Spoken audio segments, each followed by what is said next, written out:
Okay, the audio's rolling.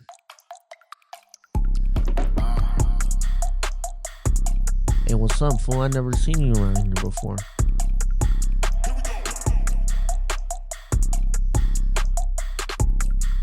Looking kind of suspicious, fool.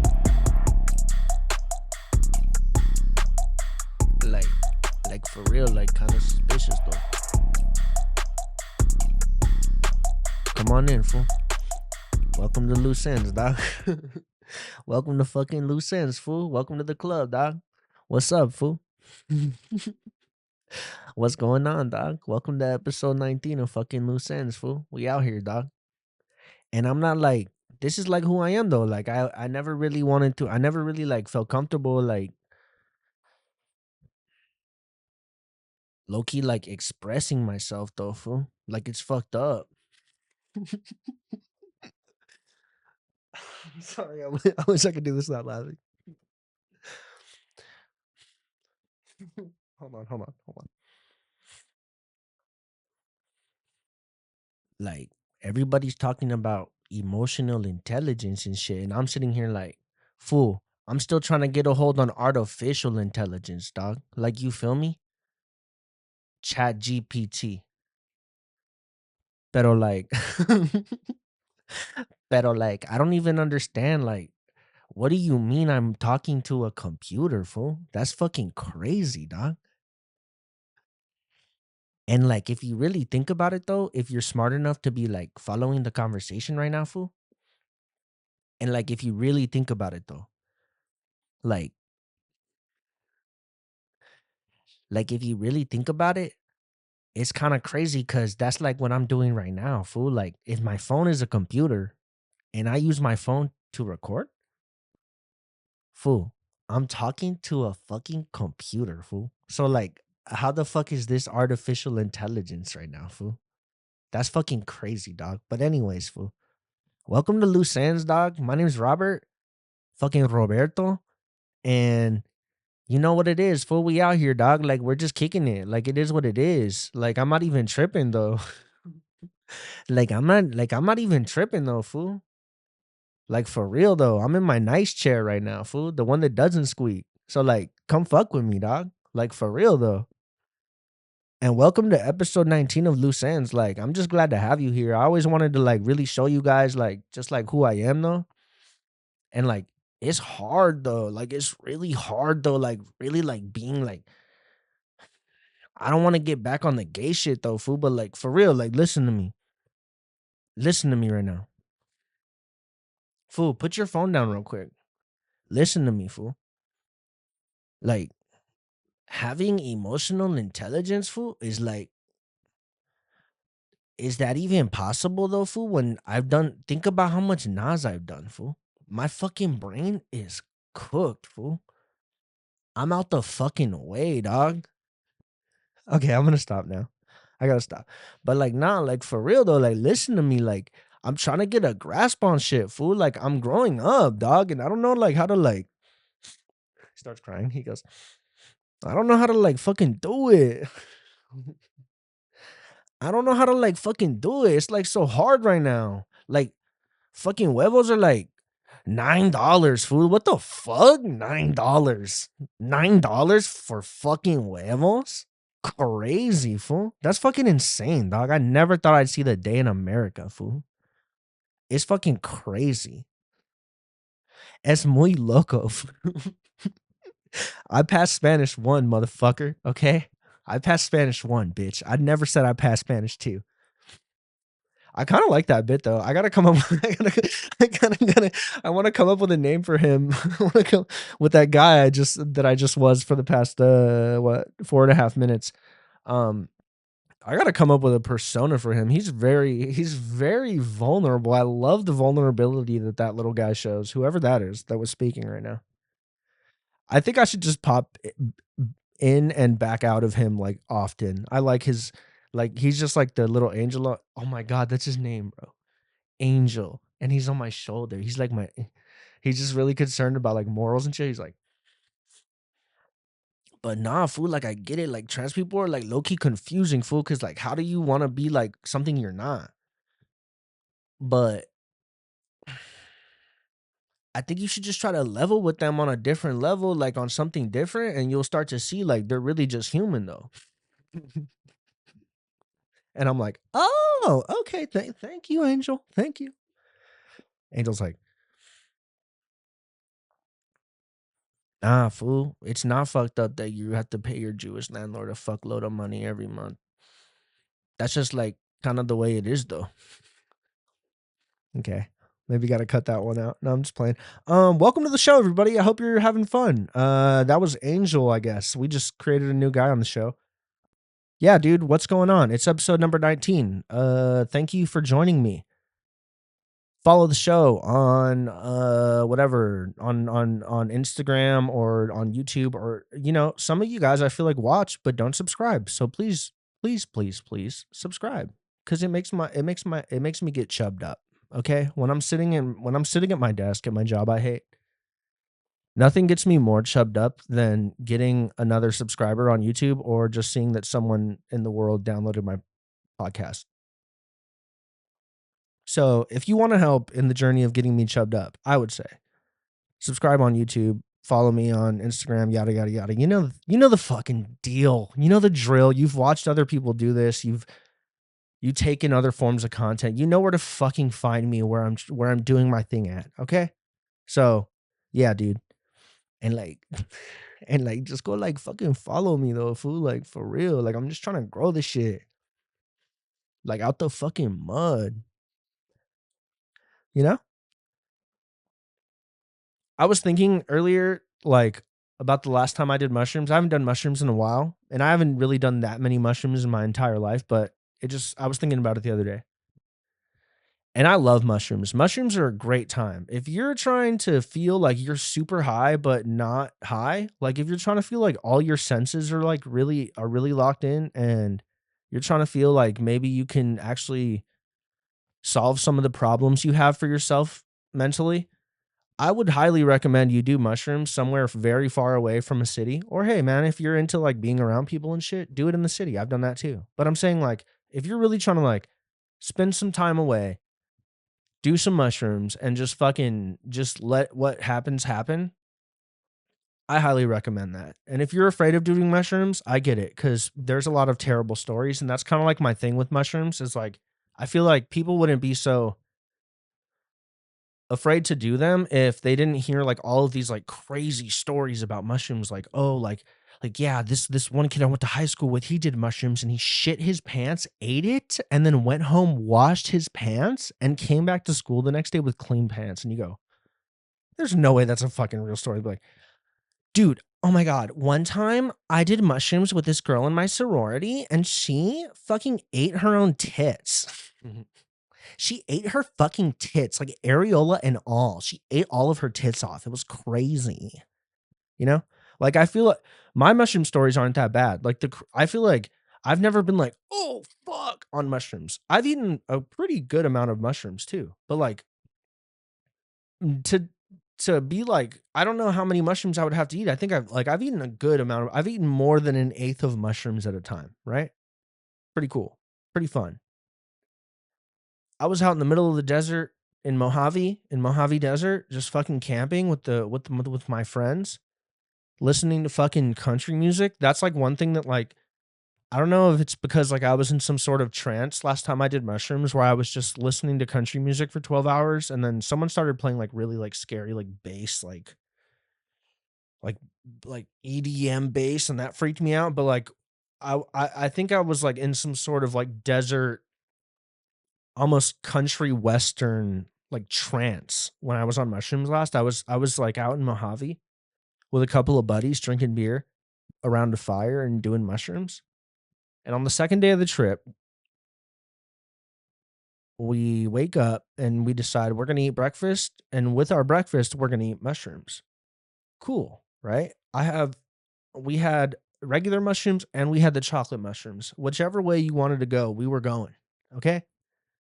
And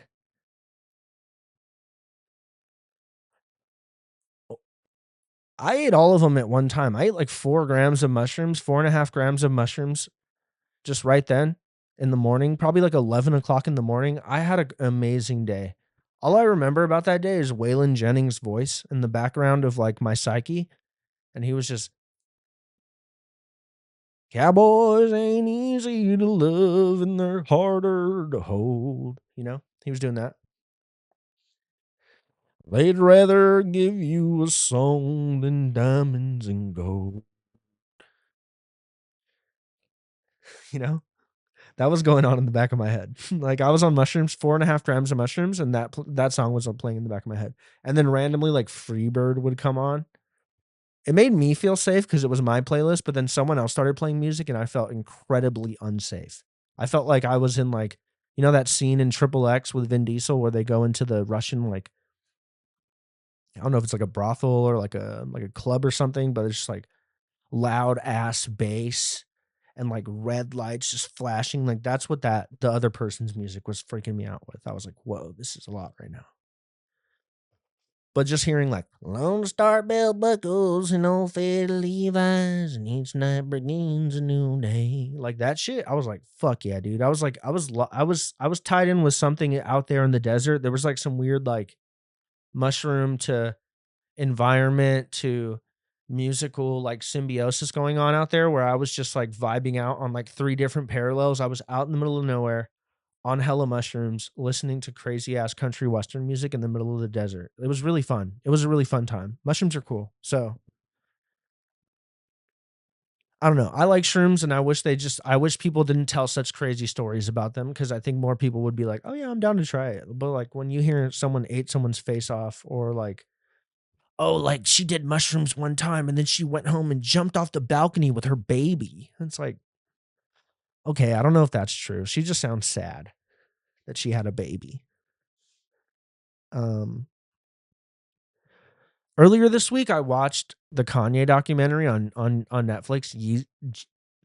Genius, Genius. I watched Genius this weekend with Kanye or Kanye's documentary.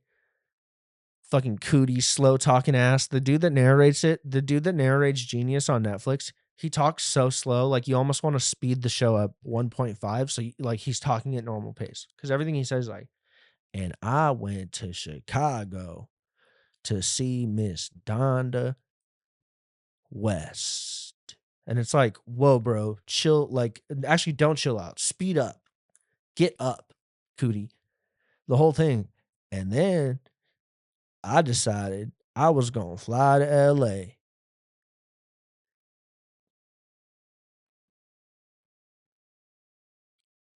Can, hey, cootie, dude, come on. If you watched it, you know what I'm talking about. If you haven't watched it, oh well, fuck you. Okay? I got a bad comment last week. I'm not going to talk about it, but whatever, dude. Fuck that guy. He said, "What the fuck is this trash, bro? This is a guy in his room talking to himself with a logo. Don't think of it as anything else. Fucking whatever, dude. You know." But the Genius documentary. Back to what I was saying. I don't know. I get it. He's not a good guy. He likes Nazis or whatever, or he sells shirts with Nazi shit on them. You know, I'm not even whatever. Outside of that, but in the first episode of that documentary, where he just moves from Chicago. He's in New York. He's making beats for the rappers. He's making beats for everybody. He's making beats for all these people. For Jay-Z, H to the Izzo, Mos Def, Talib Kweli. He's making beats for all these people. And the only people in the beginning of that episode that are really seeing him rap like that are seeing his potential is like Mos Def. Mos Def is definitely seeing like Kanye, like he's seeing what's going on with him. He's like, hey dude, I know that you have talent and they're just wanting you to feed everybody beats, but like clearly he saw what was going on. But the craziest scene in that first episode is Kanye, like Cootie says it all slow. He goes, and then because Kanye was not excited about the progress Rockefeller was making on his album, we decided to go and bum rush Rockefeller Records ourselves. So then they walk into the office, and he says it all slow. The documentary wouldn't be 3 episodes long if Cootie just fucking talked at a normal speed. If he just talked like a normal human, that shit would be 2 hours max. They walk into Rockefeller Records, and Kanye has All Falls Down. I think he has All Falls Down on a CD, and he's walking into all these like random like people's offices at Rockefeller. Like I think he walks in like the A&R's office. He walks into like the marketing department lead's office. So walks in like all these people's office, and everyone's looking at him like you're like you're. They weren't looking at him like he was crazy, but they were just kind of looking at him like, dude, we're working right now. Like imagine if someone showed up to your job and started playing you their mixtape. You'd be like, can you get the fuck out of here? Like, like you wouldn't be cool with that. You wouldn't be cool if you were doing plumbing someone's house or whatever you guys do. I feel like we have a lot of blue collar people, but who knows? Maybe I'm reading it wrong. Maybe we have like a lot of like graphic designers or whatever you guys are. I don't know what you guys do. I haven't figured out what my demographic is yet, but it'll come in due time. Anyways, they walk into Rockefeller, and he plays them the shit, and nobody's responding to it at all. And he just like walks out kind of defeated. He's like, damn, like whatever, like. But it's crazy to see someone that's like persistent and like really believes in some shit that like just doesn't really take no for an answer. I think like that's like kind of the thing that I took from that first episode of that documentary was just like he really just wasn't taking no for an answer. He was. And then like he starts to get a little bit of steam in New York. He goes back to visit Chicago, and one of his mentors puts a diss track out on him on the radio, and then he has to go on the radio, defend himself in Chicago to Chicago natives and be like, it's just that's crazy like someone that taught him how to make beats. Apparently in the documentary, they say that the dude that like taught him how to make beats when he was like 13 or 14. They show that when Kanye goes back to Chicago, like right before he signs to Rockefeller, that like one of his mentors literally makes a diss track about him. Like that's crazy. Making a diss track about somebody that you brought up, that's crazy. Like how insecure are you? You're fucking hella insecure in your ability and your career, I guess. Gotta remember not to touch my mic.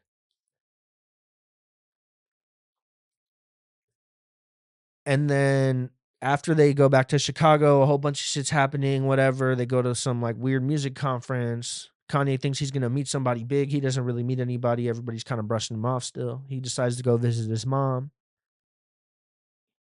The first time in the documentary, they introduce his mom, and they're like, Cootie just talks about how great she is. Okay, great. Thank you. Thank you, Cootie. We know. Everybody's heard. But there's that there's a clip in the first time where like you see Donda West in the documentary where they're in her high-rise apartment in downtown Chicago, and they're talking to Kanye. And I thought a funny moment too was like they show her fridge, and there's like nothing in there. It's like almost like a bachelor's fridge. Like there's like a box of rice and like Yakult probiotic beverages. But they sit down, and she's like really his number one fan. You really start to see that. Like his mom is his number one fan. I'm like, that's fucking sick. His mom is like knows raps that he wrote when he was 14. That's pretty cool. And then she says something to him that I low key forgot about because I watched it when it first came out, never thought about it again, was like, oh, that's cool, whatever. Right? Watched it again. You pick up stuff differently the second time. And I'm like, hey, what did she just say? I rewound it. I rewinded the fucking thing, the documentary, and I was like, wait, what did she say? She said, well, Kanye, I just want to tell you something that's very important that you need to remember. She was like some sort of lead up, right? But basically she just goes on to say, the giant looks in the mirror and sees nothing. And he just sits there, and you see like something in his head, like in his eyes is like he really sits with that saying or that phrase or whatever you want to say. The giant looks in the mirror and sees nothing. a giant looks in the mirror and sees nothing, and you go, "Wow, dude, that's fucking that's beautiful. That's a poetry almost." It probably is. She was a smart woman, I bet. She was a professor, but like, I don't know. That's a giant looks in the mirror and sees nothing. Yeah, and like that that alone is such a powerful message to give to your child, to someone that you know, to pass that message on to somebody that's literally on their grind, that's doing something super like important to them as a person, where you don't know, there's so much uncertainty, you don't know what's going to happen, anything could happen. It could go good, it could go bad, you could fail, you could succeed. You don't know what's going to happen. Everything is open ended.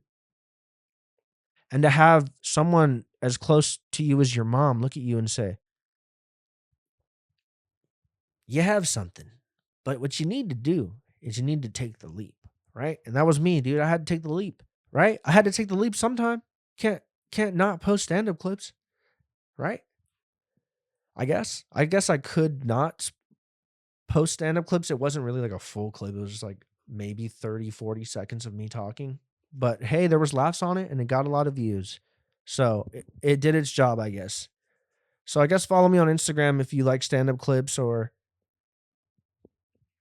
even if you hate me, even if you hate my fucking guts, my voice coming through the camera right now, if you hate me, follow me. I bet you follow other people you hate. That's kind of how it works. There's a lot of people that you follow that you don't like. And you go, "I'm gonna keep an eye on you though, see how bad your life gets." I'm just playing. Dude, I was just thinking about my past earlier, like just like things I used to do before I had like like a more stable job, like just to kind of like survive in Los Angeles, I think. And I'm talking about before it was even like that expensive to live here. Like, I mean, it's always been expensive to live here, but I'm saying like the groceries and shit right now is so crazy. It's like making it like very noticeable how expensive it is to live here, I guess is what I'll say. And I used to like deliver food. I used to deliver groceries. I would go do Instacart. I would go pick out people's apricots and take them to their house, you know? Just to make it work cuz I wanted to make it happen. And like looking back on it, I like now I get home and I'm like, "Oh, I'm so tired." And it's like, dude, I used to be out on the streets though, dude. I used to be out till 11 p.m. sometimes after already working a straight up job just to like go make a couple more bucks, which is like so crazy that like I guess at least now I can chill out a little bit, which is good. Gives me time for other stuff. But I'm just saying, like, whenever I order food or I go somewhere and I see a delivery driver picking up food to take somewhere, I go, "Damn, bro, I forgot." Like I locked that shit away in my brain. I never wanted to think about me having to take someone their fucking sweet green ever again. I never wanted to think about me going into a coffee bean and saying, "Yeah, order for Alexandra," and then they're like, "Here you go," and then I have to carry 8 drinks in my car, you know? Like, I will like, I didn't wanna remember that, but, like, I don't know where I was recently, but I saw, like, a food delivery guy picking up an order, and I was like, "Wow, that used to be me." Like, I used to do that a lot just to, I guess, like, survive or at least feel a little bit more comfortable, have some money to have fun with, and, like, looking back on it, it's such a meaningless job. Like, it's such a terrible way to spend your time, like, as a human being, like, to put yourself in your car all the time,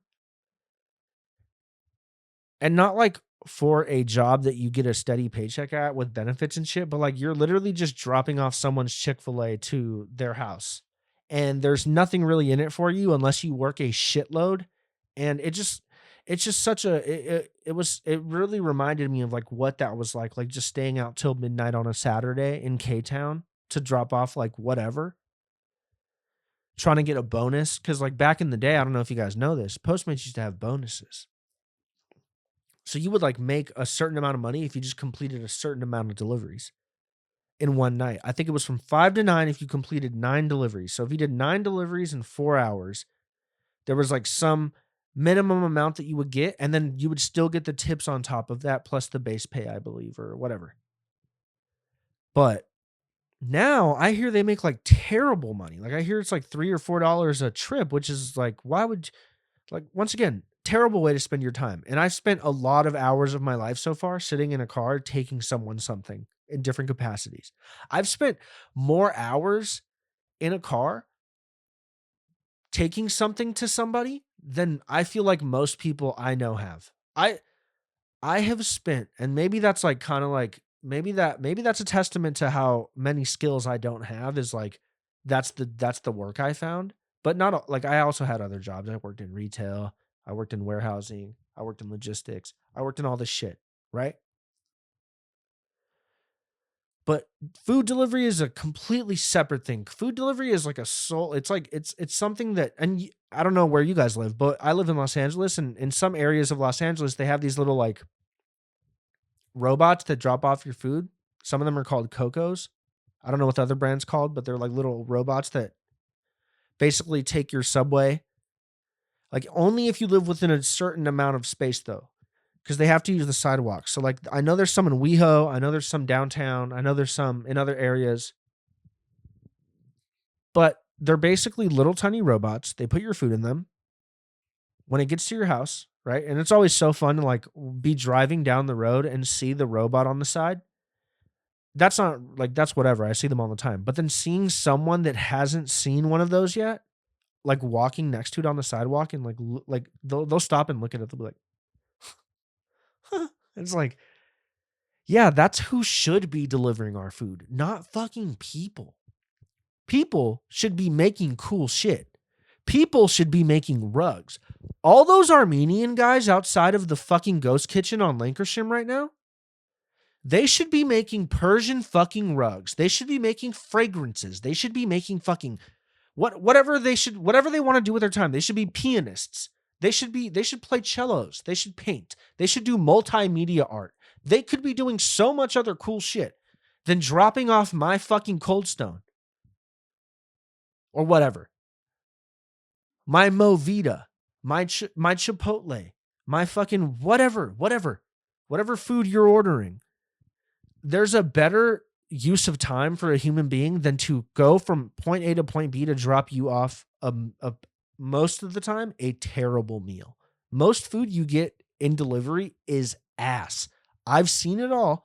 I did this shit for years. Let me tell you, most of the food that you get is not going to survive the transport from the restaurant to your house. And if you're lucky and it does, it's not the same. And you're paying more for it. When you go on Postmates and you see like, oh shit. Okay, because I noticed this a couple times, right? There's like a healthy place I like going to, and their wraps are normally $11. On Postmates, they're $13.50.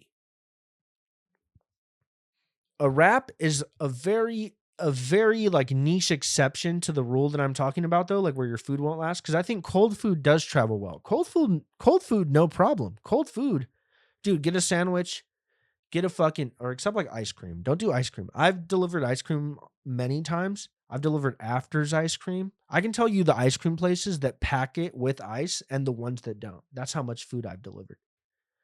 Do you know what I'm saying? Like I've delivered so much food. I can tell you that Afters ice cream will just put your Milky Bun in a little fucking bag, like a donut bag, inside a bigger bag and then tape it. And that's it. I will tell you that Yogurtland and Pinkberry do this thing where they just have an ice machine in the back and they just put ice in plastic bags and then surround your ice cream with it. That is a good thing. And I'm pretty sure by now most of the ice cream places or whatever have like done that. But I remember when I was doing that, I would always be like so concerned when somebody would give me like an ice cream order. And then what would happen sometimes on Postmates is you would get an order on your way to dropping off another order. So like if I was at a Baskin Robbins and then right next door to the Baskin Robbins, there was like a fucking like a Subway and I was already there for the Baskin Robbins, they would put the order for the Subway on my shit if I accepted it, obviously. And if it was going in the general direction that I was going. But sometimes that would happen. And I'm like, what are you gonna do as a fucking look? I'm not trying to judge anybody, but what I'm saying, I'll speak from my personal experience, bro. When I was fucking delivering food, I was the brokest I've ever been. Okay? The brokest I've ever been was when I was delivering food. When you are ordering that type of shit and you're you're not a person that has money if you're doing food deliveries. Basically what I'm trying to say. I'm not trying to say you're broke, but I'm saying that if you're doing food delivery even right now, I'm not trying to disparage you or say that you're broke, dude. But what I'm saying is you're not at a certain level to where you're on the other side of like that equation. There's a certain amount of money that you have to be on the other side of broke to where you're comfortable spending $4 more for a Chick-fil-A chicken sandwich that you know is going to taste worse than if you would have just got up and went and got it yourself. My main point being, the robots should be delivering all the food and humans should be doing like regular cool human shit. Go ride a dirt bike. Go write a fucking novel. Go learn how to fucking skydive. Go do that like that rope walking shit over the Grand Canyon. Go do something cool. Go do that thing that Indian guys do where they ride on motorcycles in the big like sphere and they almost hit each other and it looks really chaotic and crazy and you always wonder how are they going to get down. I don't even know what that's called, but you know what I'm talking about. Go do that. That's what we should be doing. We shouldn't be having. A lot of times now, it's like old men that are delivering food. I'm like, dude, I feel so bad for these guys. Like, I get it. They wouldn't be doing it if they didn't feel like they could or they needed to. But still, it's like, so the computers are going to take all of like those jobs. Like the computers are going to make the weird, shitty, like flyers for your dumb yard sale.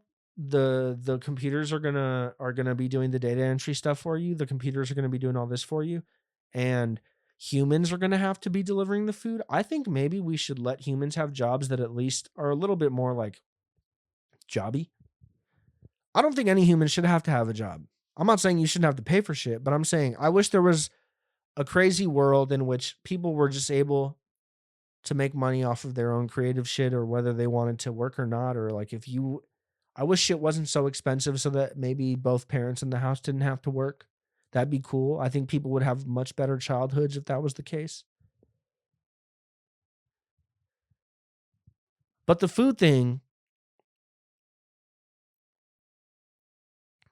I I feel for those guys. And I saw one of them earlier and it was just it really earlier this week and it just really like made me think about when I used to do that all the time and going to nice fucking restaurants and picking up food. You're not going to Chick-fil-A all the time. You're not going to fucking Del Taco all the time. Depending on what the area was. Dude,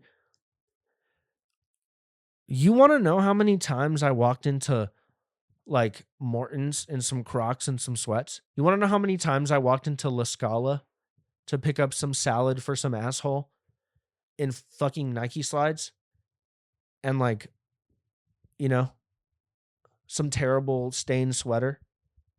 Like it's crazy the situations that I found myself in while delivering food. When I delivered Instacart, one time I went and picked up shit from Target for this dude. And I get to his house and I text him. I'm like, hey man, I'm here. Like, I don't really know where the door is. And he's like, oh, could you just like bring it upstairs? So I bring it upstairs. He opens the door. It's like like he was just like a Chinese guy. Like he was actually Chinese. He was. I'm not just saying he was Chinese because he was Asian. He was really Chinese. He was Chinese. Okay. And I guess he'd like fell or like he'd hurt his leg or something. So he couldn't like carry his water and shit. So I was like, oh, like, you know, do you need me to like bring these inside? And he was like, yeah. Like the language barrier just, you know, I don't speak Mandarin. He doesn't speak me. What are we going to do? I take his shit inside. By the way, the weirdest apartment I've ever seen. He had no furniture whatsoever. Maybe he just moved. Maybe he just fell or something happened. But he had like a folding table and then there was just like cans of Diet Coke everywhere and like a couple of like books scattered around and like I think he was giving like student vibes. He was probably like some sort of student, but he'd come on hard times and I took his stuff inside for him. As I'm walking out the door, he hands me $30 and goes, go get dinner. I was like, fuck yeah, that's cool. But then other times you would deliver to like some people and they're just terrible, mean people.